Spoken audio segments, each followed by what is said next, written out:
ఒక చిన్న కథ. ఒక పాఠశాల తన యువ విద్యార్థుల కోసం ఒక వినోదయాత్రను నిర్వహించింది. దారిలో వారు ఒక సొరంగం గుండా వెళ్ళారు.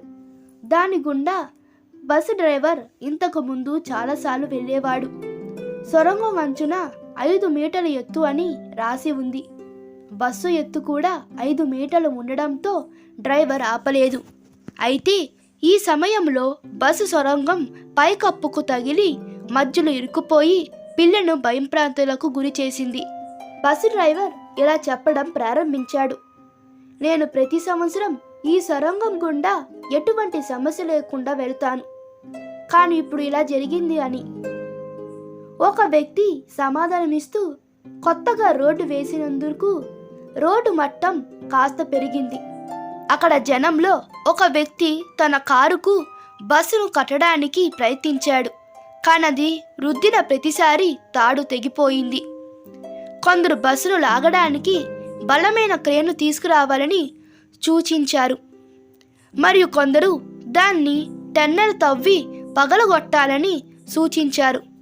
ఇలా రకరకాల సలహాలు నడుమ ఒక పిల్లాడు బస్సు దిగి, టైర్లో నుంచి కాస్త గాలి వదులుతాం, అది సొరంగం పైకప్పు నుండి కిందికి రావడం మొదలవుతుంది, సురక్షితంగా దాటిపోదాం అన్నాడు. పిల్లవాడి అద్భుతమైన సలహాతో అందరూ ఆశ్చర్యపోయారు మరియు చివరికి బస్సు టైర్ నుండి గాలి ఒత్తిడి తగ్గించారు. తద్వారా బస్సు కిందకు దిగింది.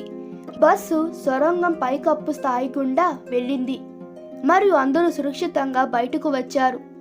అహంకారం, ద్వేషం, స్వార్థం మరియు దురాశతో మనం ప్రజల ముందు పొంగిపోతాం. మనం లోపల నుండి ఈ చెడు గాలిని తొలగిస్తే ప్రపంచం అనే ఈ సొరంగం గుండా వెళ్ళడం మనకు సులభమవుతుంది. సమస్య అంతా మన శత్రువుల శక్తిలో ఉండదు, అది మనలోనే ఉంటుందని గ్రహించాలి. ఈ కథ మీకు నచ్చినట్లయితే మీ అభిప్రాయాలు కామెంట్లో తెలపండి. Please like, share and subscribe to my channel. Thank you.